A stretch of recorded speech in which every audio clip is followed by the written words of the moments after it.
Alexandra Cinema, apparently the music that used to play in the interval, my father had given the 45. Poro boom pop boom pop boom boom boom interval. I did Farokh Engineer. I spent a lot of time with Farokh Engineer. For 83, yes. Yeah, of course. Yes. And he became your buddy, right? I went and stayed and said, that's the room where the British PM has also slept. John Major slept there. Clive Lloyd has slept there. You were a waiter at the Taj. I'm like, how cool is Taj? Their serving staff has like a baritone and a Boman Irani comes to serve you coffee. I mean, if you have a great Shyam Benegal memory. I remember you in a review you had written many years ago about Shyam Benegal. He could have been anything he wanted to. He was such a genius. But we should be grateful to him that he chose to make cinema.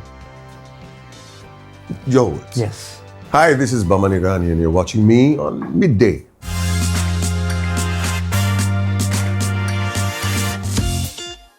Hello and welcome to the Bombay Film Story. My name is Mayank, Shekhar. This is a unique podcast that looks at Bombay and films through the eyes of someone who's important to both. My guest today is actually an encyclopedia on both Bombay and films. I'm not just saying that because he's sitting next to me. Genuinely, that's what we say when he's not around. Ladies and gentlemen, Boman Irani. Boman, thank you so much for being here. Mayank. Actually, actor Boman Irani, who's now a director Boman Irani. Feels good. Feels good, right? Yeah, You can put a new hyphen to your profession. Even without it feels good. Doesn't matter. Those all doesn't matter. Feels good. Of course, we're talking about Mehta Boys. That's your film that's dropped on Amazon Prime Video. I have seen it, Boman, but I'll make a confession here. I watched it in a very small screen on my phone. That's what was sent to me. That was a screener sent to me. So I know what the film is about. चलो मैं चलता हूँ यार. बंद करते हैं अभी. फिर से देख के आ वापस. क्या है? देख के आओ फिर बात करेंगे यार.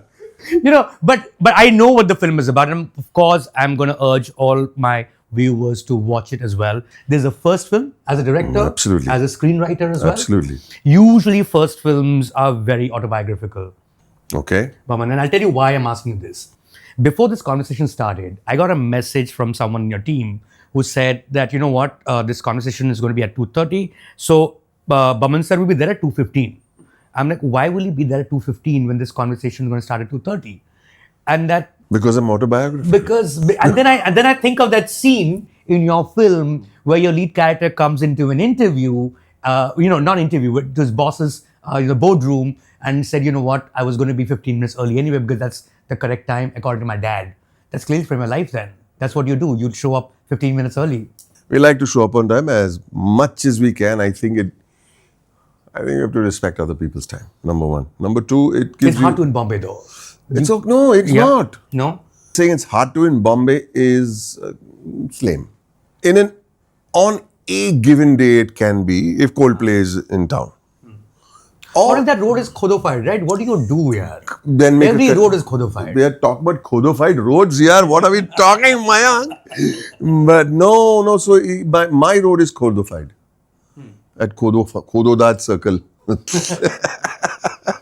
No, we are talking about the element of autobiography in your first film. I don't think it's autobiographical. At all? No, not really. It's just, I have a great relationship with my sons.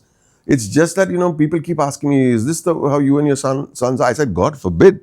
But there was a shift. There was a whole monologue in the film which I removed because it was trying to explain the film too much. I became a dad to a 5-year-old. I learned how to be and then he became 7 by the time I learned. Then by the time I started coping with a 7-year-old, he became 9 and so on and so forth. Everything is lovely at a certain age. And then when they get their growing pains and their little wisps of muchi, it's a little different because they want to figure out life for themselves. And you feel, am I being left out of the equation? And the equation does change a little bit. It can become a little aggressive also. Please, my friends are coming, when they were kids, I used to play passing the parcel with them. What are you talking about? Thankfully, we might have a run-in, but at the end of the day, we are a very physical family and we are emotional and we do the hugging and we do the kissing and all of that. So it's not in that sense. Where does it emerge from then? From human nature and behavior and all kinds of relationships. Human nature and behavior is all people are wounded and people who are unable to pinpoint what their problem is with any kind of relationship, there is a tipping point at any point in any conversation. And you turn around and say, what the hell happened? Why were we arguing for half an hour? Right. Sometimes you don't even know why. Yeah. So that was one of the first scenes I had written. It was the scene on the balcony when they're having a drink together. And I said, let me figure out or not figure out when it's going to go south. And we're talking about a computer battery. And suddenly the conversation just takes a turn. And then you take offense to something and saying, I was talking about this. No, it's about this. No, it's about that. No, it's about this. You said this. No, I didn't. You're not listening to me. And that is actually a template for all misunderstood relationships. When you're just on edge. Also, when you're very close, everything is loaded, right?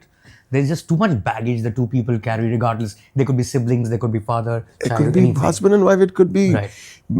parent and child. It just could be two friends.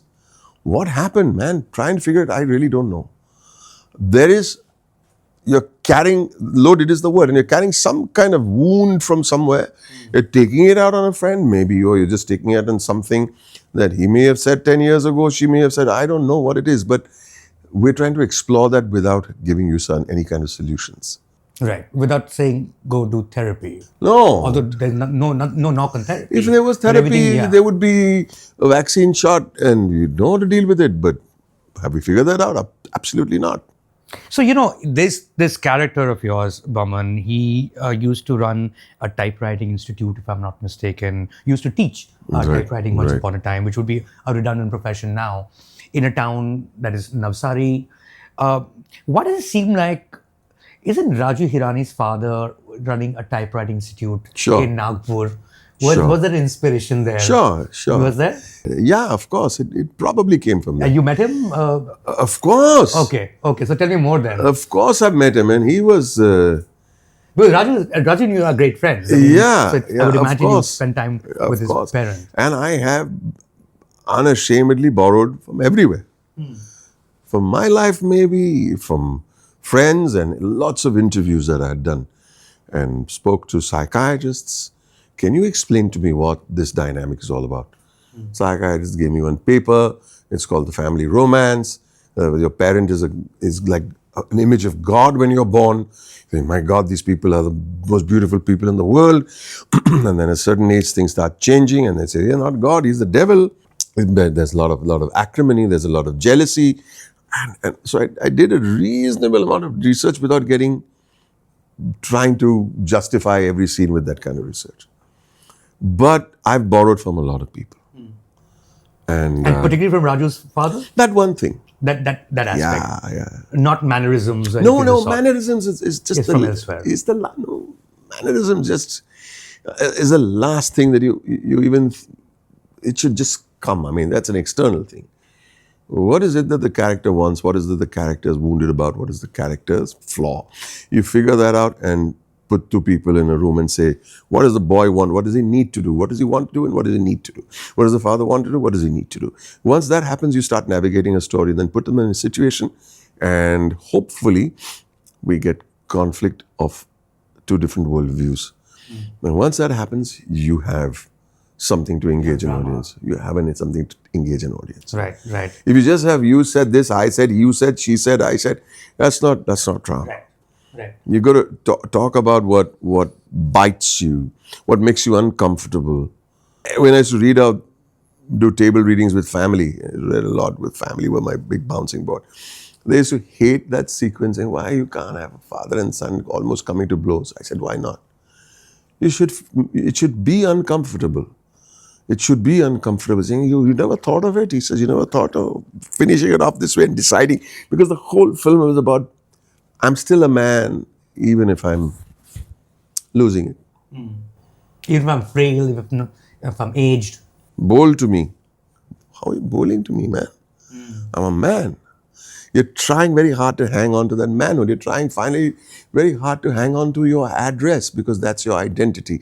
You've lost your passport, you lost your address. I want my address. So it's all about being a man at the end of the day. and not this toxic masculinity, you know. Sure. It's got to do. And this is toxic in itself. Right. I want to know. Don't tell me. I'm talking to the lady. Say, no, I'm trying to help. No, you're not helping. Don't father me. I'm your father, you son of a gun. And that masculinity is what we're trying to explore. Even on the terrace, when he's talking about with the kariya, with the mason, he's saying, ask your son.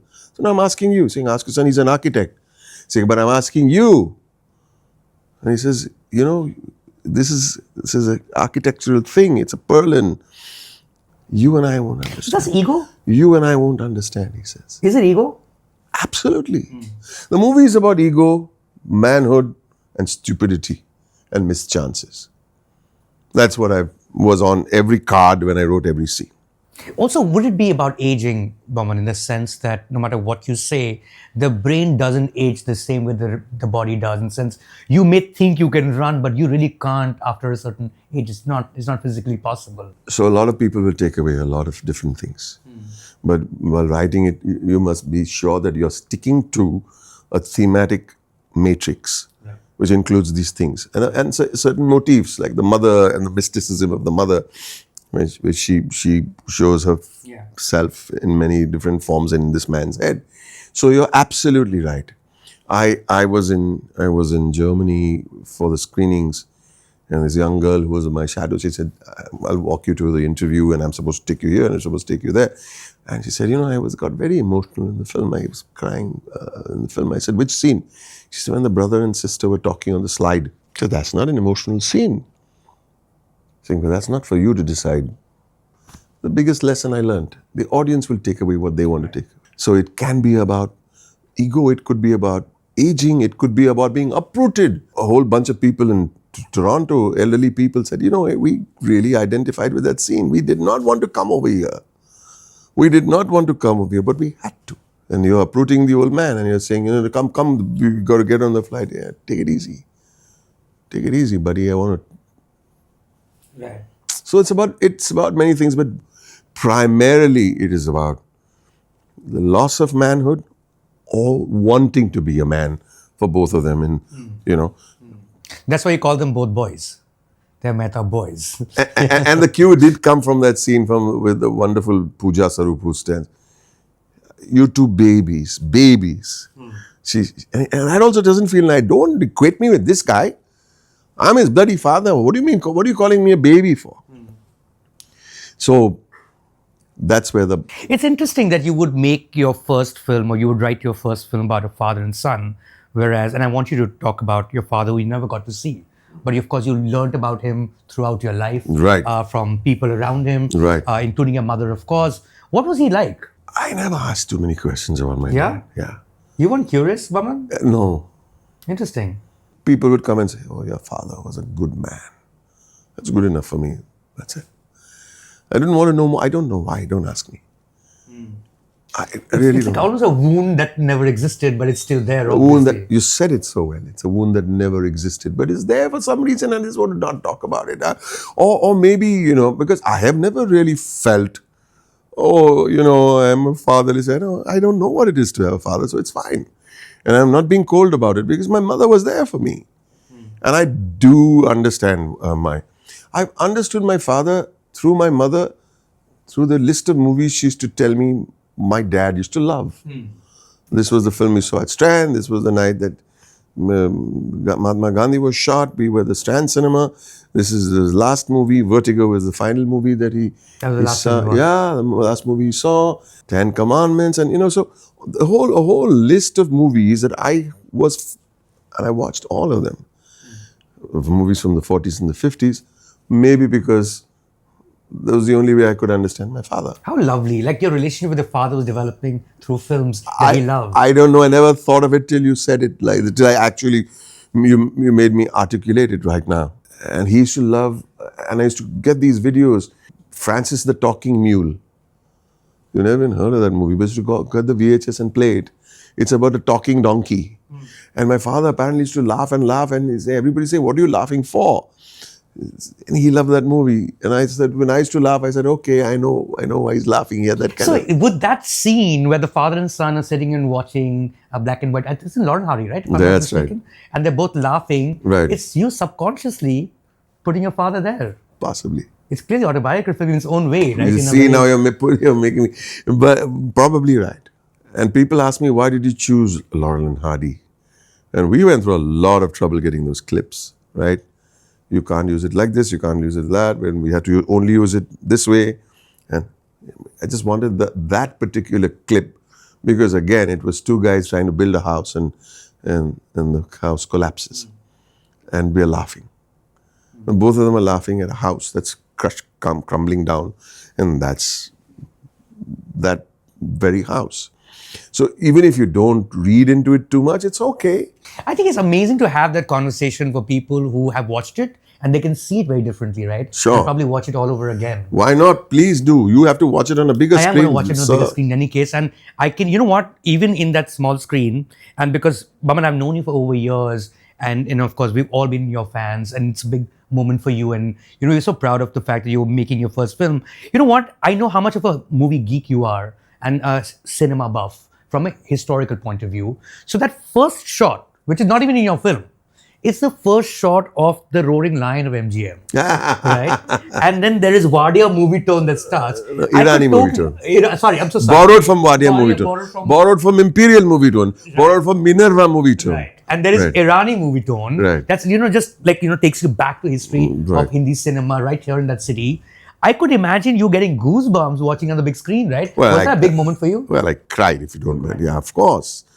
Of course. I cried at the Regal Cinema and the Regal Cinema when I presented the film. The balcony was full of family and friends, but downstairs was people who walked in to see the movie from the festival. And I can tell you more or less where I was sitting when I watched Kramer versus Kramer. I saw from there. And Justice for All, I saw from here. I saw One Flew Over the Cuckoo Nest from there, and there. I saw Sound of Music there. and of course, Von Ryan's Express. I don't know how many times I saw that movie. And then I met Aslam, who was the projectionist over there for 53 years. He's still there. He's still there. And you should call him over. The three of us can have a great conversation about movies. Let's do that, yeah. He said, and I saw Anne of 1,000 Days, yeah. Woman, in 1 minute, Anne of 1,000 Days. Genevieve Bujold. I said, yes, you're absolutely. And Richard Burton, apna Richard Burton. These conversations I love. Dicky. I love these conversations. There is, of course, the Irani surname. There is the Parsi heritage to do with films itself. Right. They were the pioneers of filmmaking, which is why that moment when you put Irani movie tones, it totally takes you back to the history of Hindi cinema, or history of Indian cinema. I mean, really started from Alamara, Alamara was Imperial Studio. Now, what happened?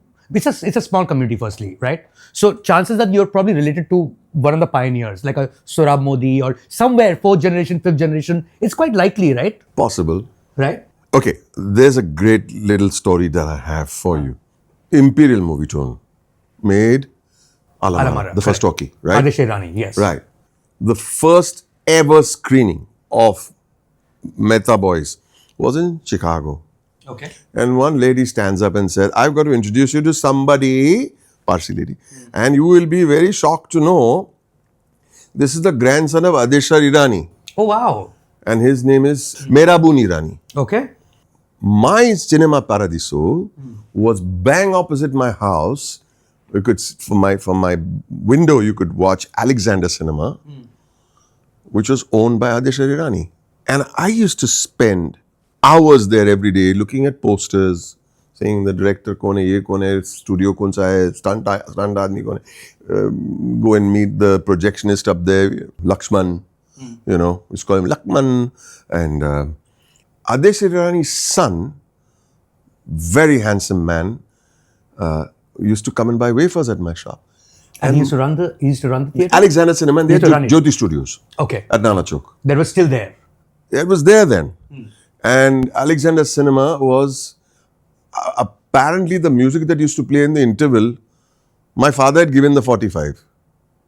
Boro boom pop boom pop boom boom boom. So when the interval used to interval, and then they used to play it on the pin drop record That was your player. dad singing. No. It's called the Berlin Melody by.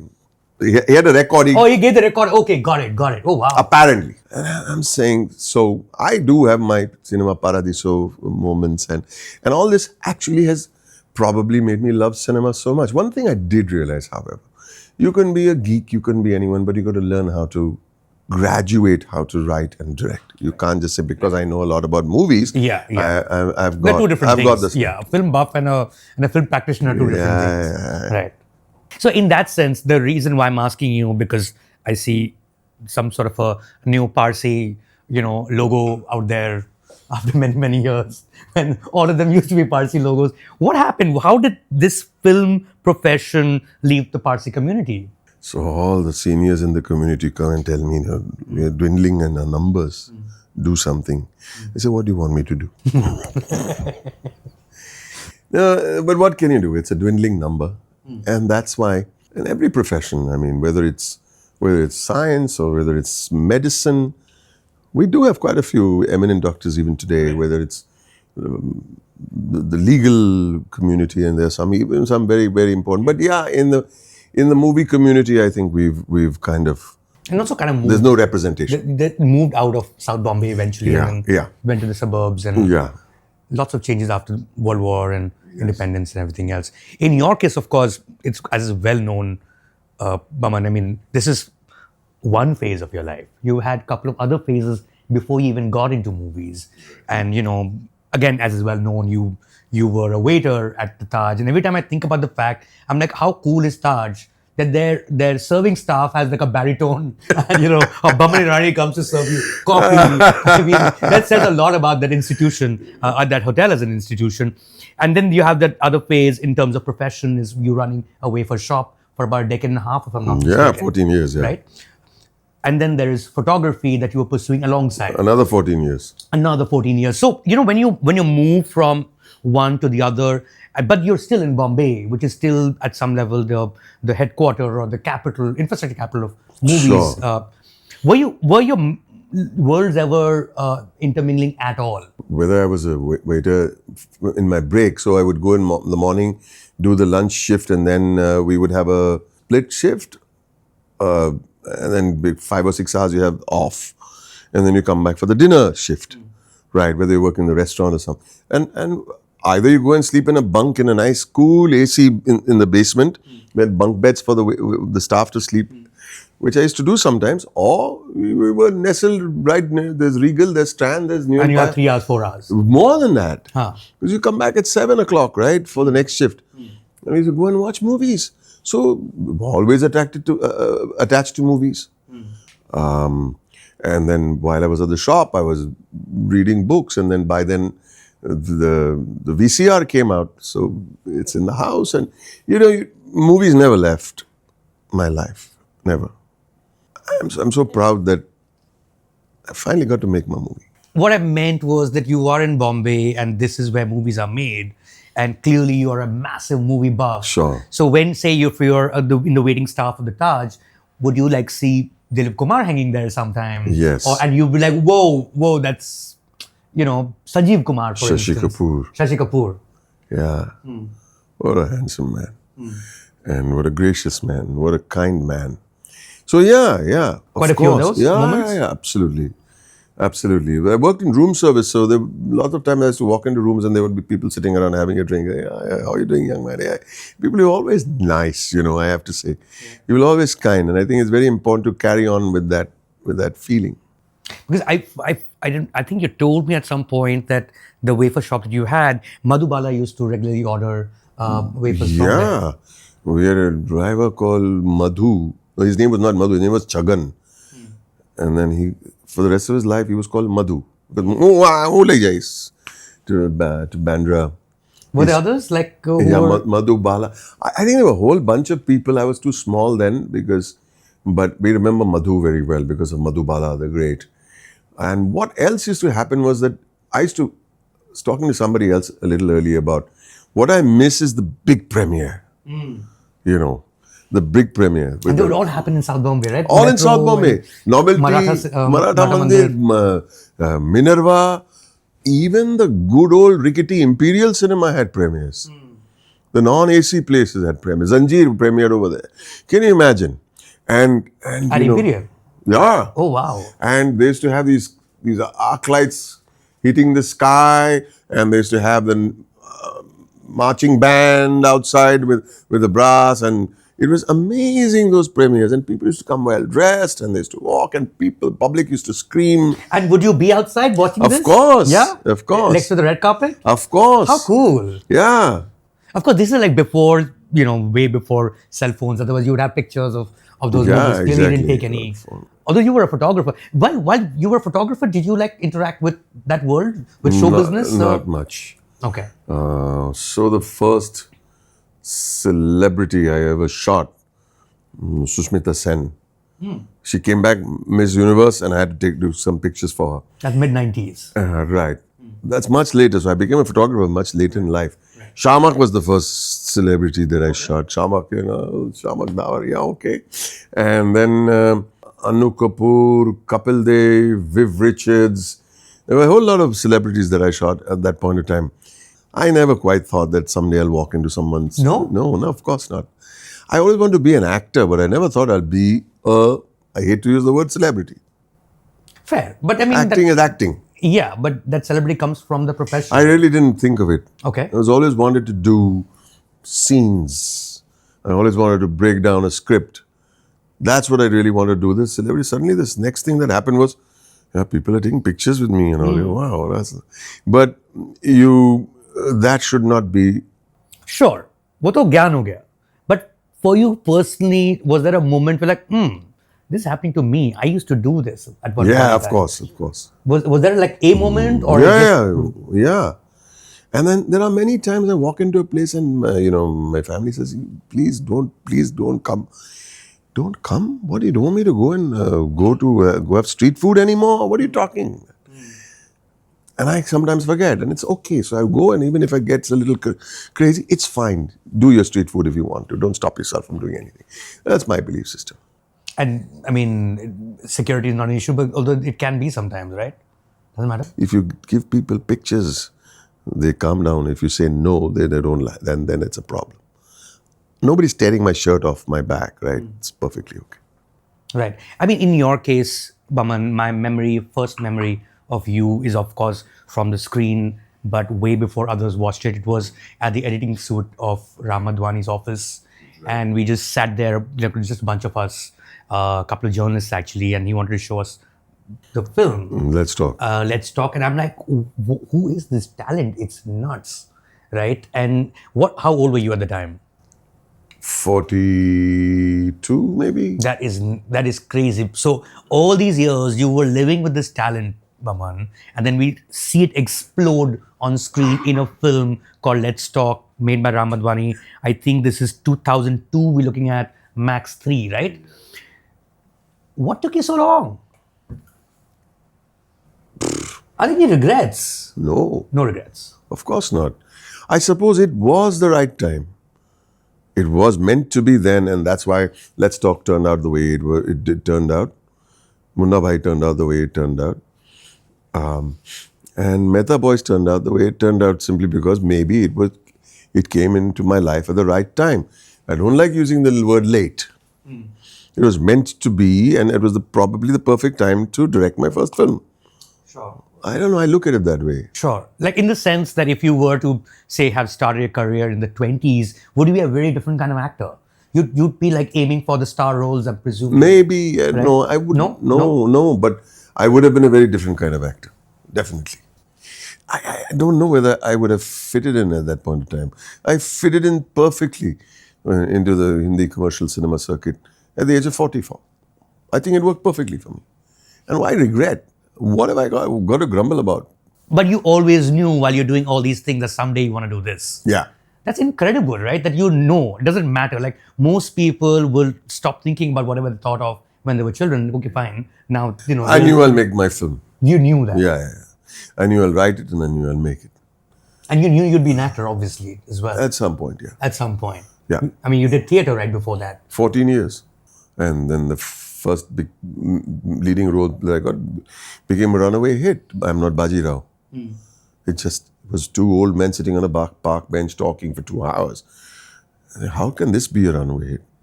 It just went berserk. People were buying black tickets after 10 years. Do you still perform that? Sudhir Joshi passed away. Would you want to perform that with another actor? I find it very difficult to think about it, but someday, maybe in his honor, we'll revive that. How did Let's Talk happen to you? Ram came and gave me a manuscript that was this thick. I said, God, I will never be able to make my. And he had seen you on stage, I'm guessing. Yeah, it's, I mean, Gandhi, Jesus Christ Superstar, Mahatma versus Gandhi, Jesus Christ Superstar, and I'm Not Bajirao. 3 nights, 3 shows, and 3 different characters. He's saying, no, you got to do this. I said, nahi karna hai yaar. This is too many words. Too many words. And then I said, so it's saying, let's rewrite it. And when we improvised, rewrote, workshop, took us a year and something to write. I got a writing credit for that, actually. Oh, wow. I didn't know that. Yeah. So that technically is your first screenplay. Screenplay, yeah. And we rewrote it, and then finally, I said, when is this movie going to get released? He's saying, I don't think it's ever going to get released.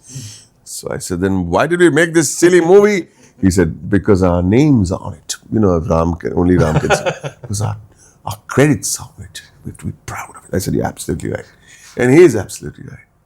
For those who haven't seen the film, it is what would be considered a digital film before digital films became a thing. It got rejected at the national awards. Oh, because it's digital? Yeah. How dumb is that? No, I mean, fair enough. Yeah, who's grumbling? So I was slated for best actor. I mean, shortlisted and saying, "Nahi, but lekin ye digital film hai." Sorry, nahi, okay, fine. I don't grumble. It's best place to be. Right, and it's like literally the same situation that happens again and again, and how the same man reacts differently to the same situation. That's To the what same situation. Let's Talk is. I really Yeah. hope it's available somewhere online. But there are enough geeks out there who'll figure it out. We'll figure it out. And figure out a way to watch this. Better to watch it than not, right? So not to promote piracy, but what to do, right? No, in this watch it. situation. Watch it, no problem. And the next thing I know, Boman, is that you are literally everywhere on screen. I mean, there's Let's Talk, and then duck. What? You have what? 15 to 20 years, you've done 100 plus movies, according to IMDb. I probably almost hit the 100 mark 5 years ago and a few since, because I was concentrating on this one. I needed to take time out and write it. I could afford to take time out and write it. You can't churn out a script like this, which is actually pretty plotless in that sense, and engage an audience for 2 hours if it is not structurally, thematically, or even with motifs, for want of a better word, to bind it together for people to see things that are unfolding in front of your eyes, words that are not wasted, fat being removed, using callbacks. You can't do that really quickly, at least not for me, because I was learning writing while I was acting. But were you learning writing, or for that matter, direction, while you were also acting? Because since you knew this from the beginning, so would you observe more than a regular actor does on the set, whether you're working with a Irani or you're working with any other director? You'll always catch me sitting next to the DOP. Yeah. And chewing his brains. You know, why this light? Why do you do this? You just keep on asking questions. I can be a very inquisitive person. And then, of course, I attended a lot of workshops. I read a hell of a lot of books. And then I met Alex Dinelaris, who became my guru. He doesn't even know it. He's my guru. I just, by default, made him my guru. And I learned a lot about writing from him. And he's just an incredible mind. Incredible mind. So when you watch the movie, you'll realize that every single prop, every single word is accountable. And that's what makes people focus. Every single theme keeps recurring, whether it's even if it's said in a joke. She's beautiful. Try not to sound so surprised. We're still talking about a guy who thinks that this boy is not good enough to get a girl like that. It is that competitive spirit which is there even when he's talking to the mistri on the terrace. Aap batao na, haan, wo theek hai, wo bolta hai, architect hai, aap batao. It just doesn't stop. And, you know, on the flip side of the card, when you're writing a scene, you have to let that theme recur in different shapes and different forms. Even if it is paying off the bill, it's got to do with being, I'm a man and you probably aren't as much a man. Man, I'll pay that godforsaken bill. Really? You know, so I think that technique helped us, to write this film together. And I think that helps hold one's interest. Because, you know, if it's a slice of life film, you got 10 that this happened with me, and then, you know, but what at the end of the day, what? We're using the handshake in the first scene, and the handshake in the bedroom, and then the handshake which is on the poster, if you've seen the film. It has to recur by the rule of threes.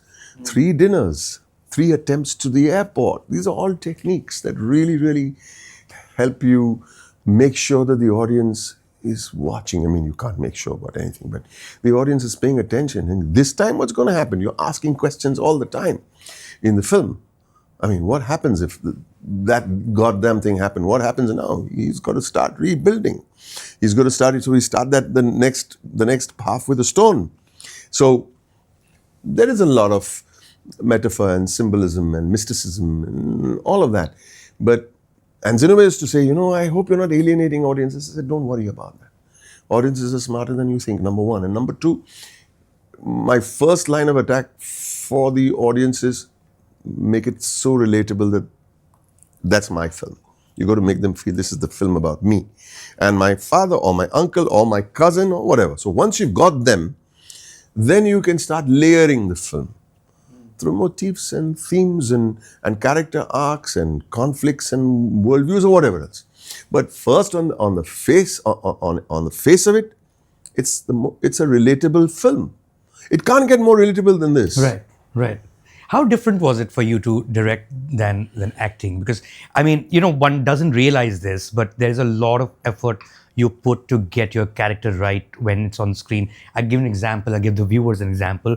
There was a movie you did called Made in China, and there is a Dr. Vardi in it, who's a sexologist. And I wondered if you had sort of referenced Dr. Vatsa, who used to be a famous sexologist of Mumbai, you know, very witty man. He used to, you know, reply to letters written to him in a newspaper here in the city. And I think I remember texting you and said, yeah, I met him. Yeah, of course. You spend time with people and sort of get a hang. A lot of people might just go with the script. And I used to irritate him, and he was wonderful. No.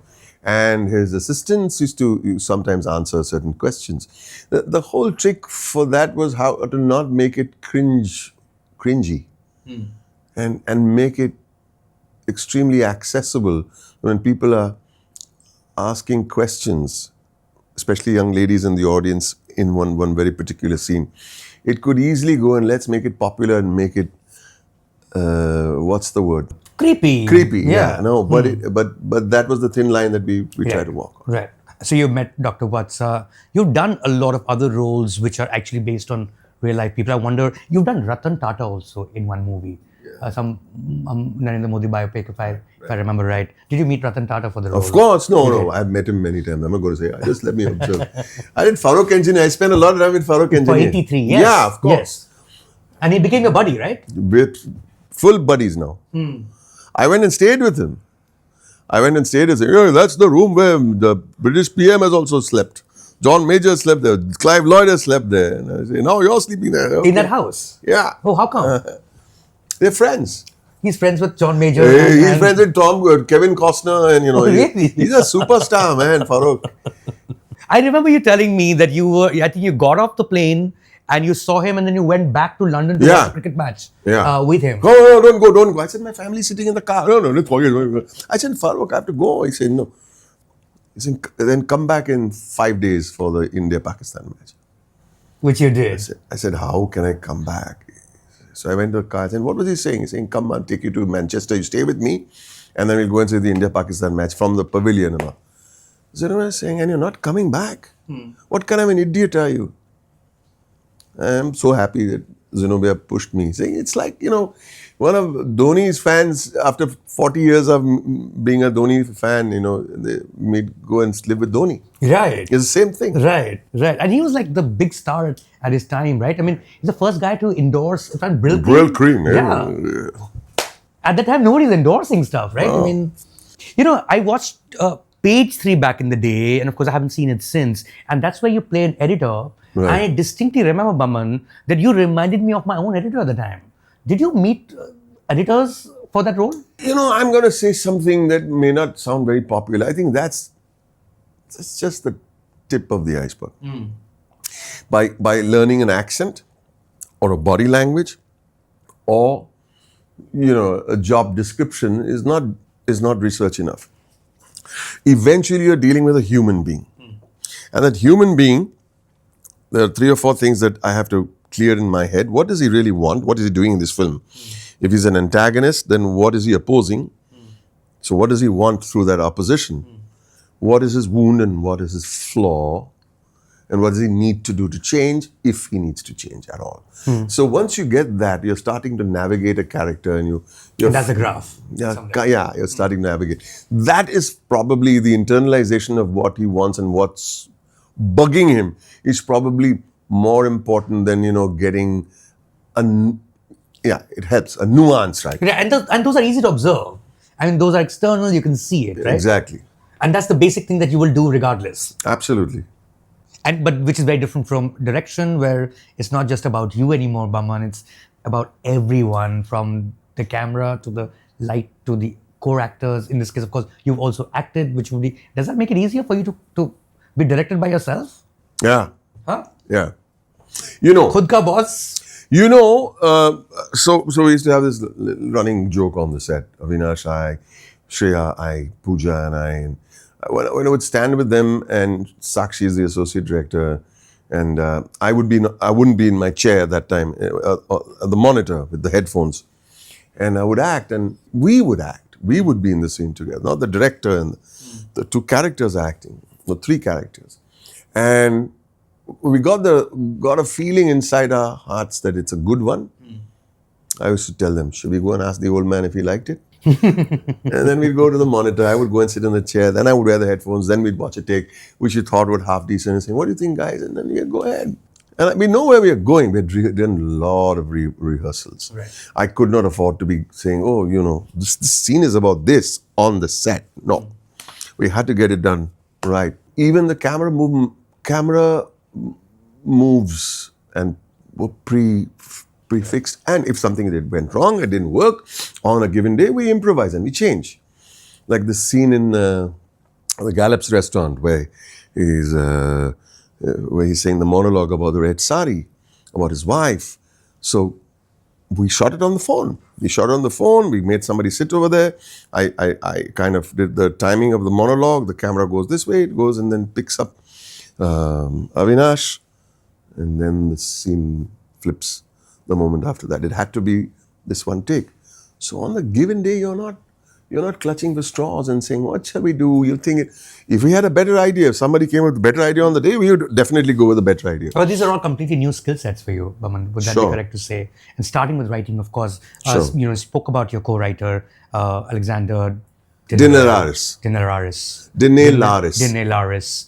Who's also the writer of Birdman. Sure. That would be like his Oscar-winning film in that sense. How did you guys meet? How did you guys become co-writers, friends? Guru in this case. Yeah, absolutely.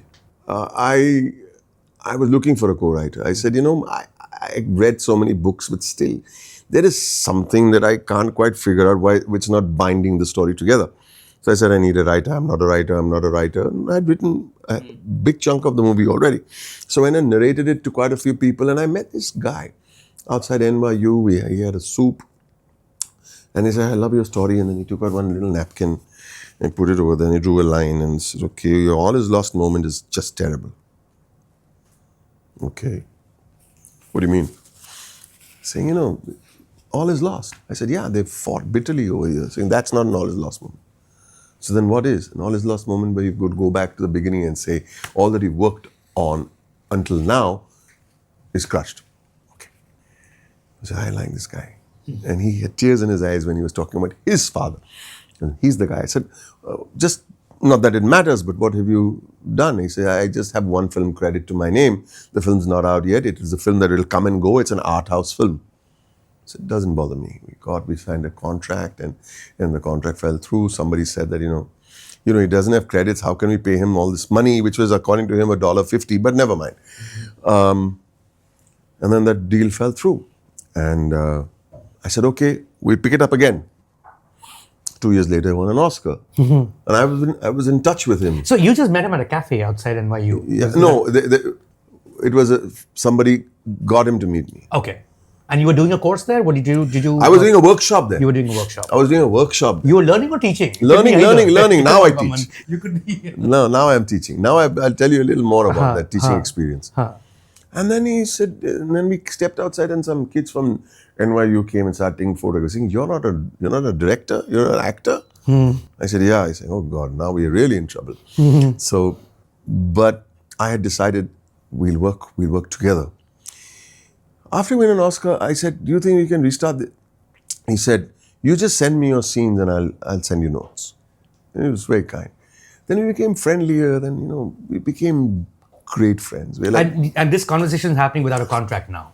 Absolutely. It fell through. He wrote with me and didn't take a dime. Oh, wow. And that contract came through after principal shooting. He got paid. Can you imagine? How incredible. Yeah. And by now he's a superstar writer. He's just finished his film with Tom Cruise. And he just... Mama, you know how to make friends. I mean, at high places like Park Engineer, Alex Dinelaris. Not at all. And see, you know what? These people, they are eventually human beings, who like to be treated like human beings. And Alex is his Oscar-winning writer, and we're sitting in a cafe, and one guy comes and he spots me, and he says, "Oh my God, okay." Gives Alex the camera. Take a photo of us. And then he tells him, and Alex cracks up every time.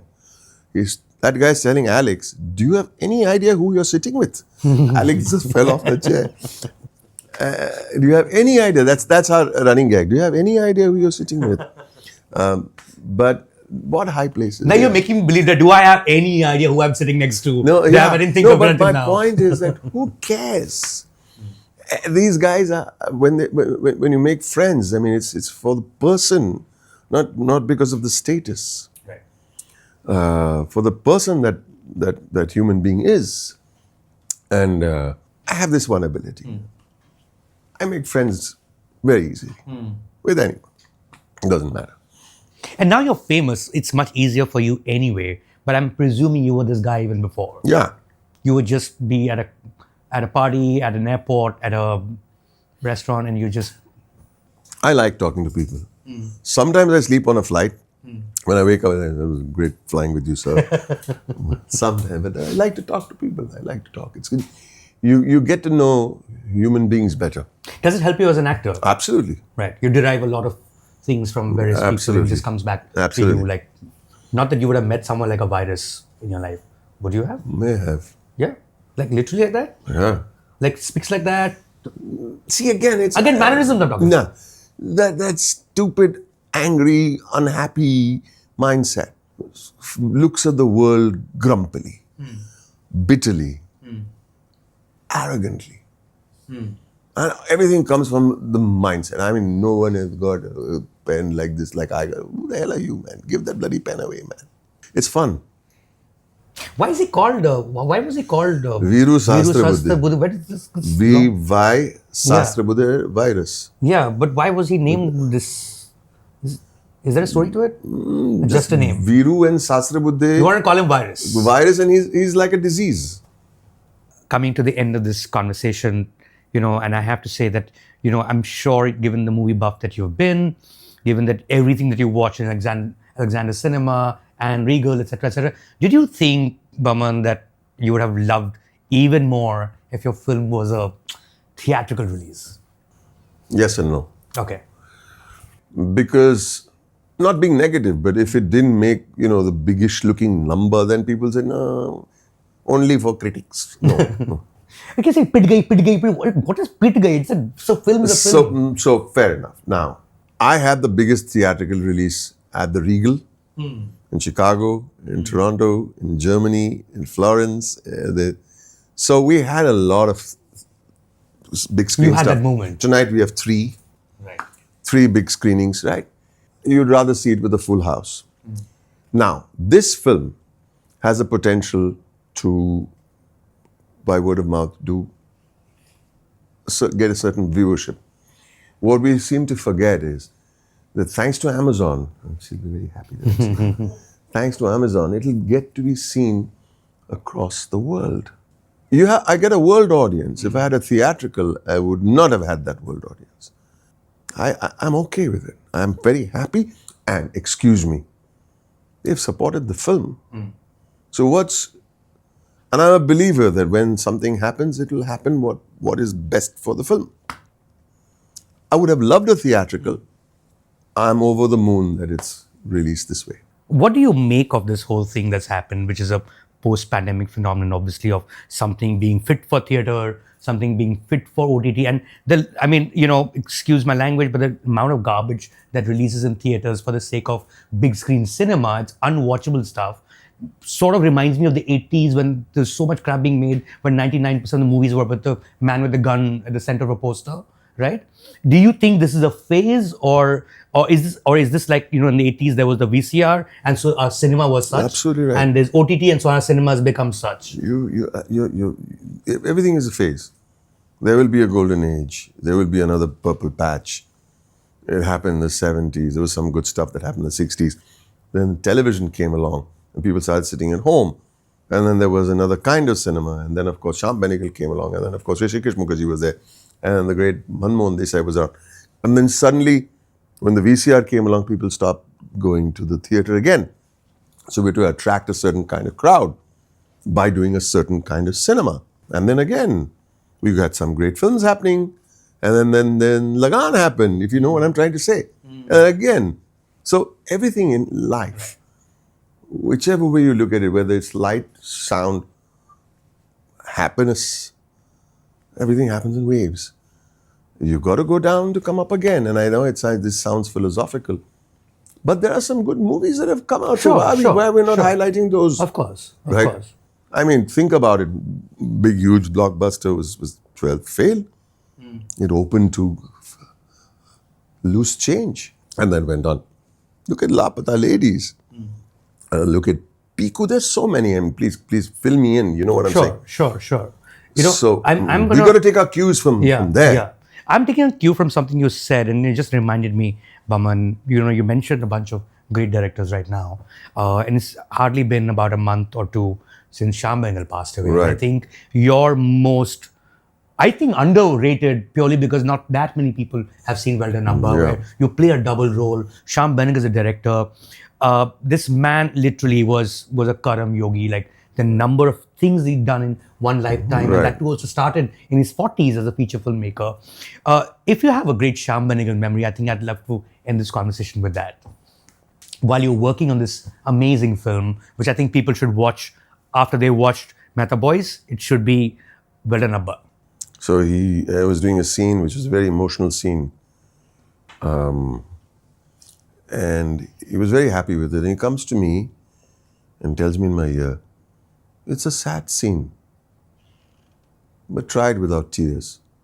Okay. Great direction. And then I was in the middle of a very, very, very, very high octane scene. And he comes to me at 10 to 1 and says, you have a choice. Either this is your last take, or you come back after lunch and continue with this energy. Will you be able to sustain the energy? I said, why do you want to break it? Let's finish this. No. At 1 o'clock, we break for lunch. We may be passionate about cinema. The entire crew is hungry. And the army, like the army, crew marches on its stomach. I have to feed them. So either you finish it here, or you say, I have the energy to come back and take it. I said, let's break for lunch. These are small little things that remind me what a great man he was. And I remember you, in a review you had written many years ago about Well Done Abba, about Shyam Benegal. He could have been anything he wanted to. He was such a genius. He could have been anything. But we should be grateful to him that he chose to make cinema. Your words. Yes. Boman Irani, those words were applied to you as well. Thank you so much for being in the Bombay Film Story. Thank you so much. Yay! Subscribe to Midday India. Get direct notifications on all our videos by clicking on the bell icon.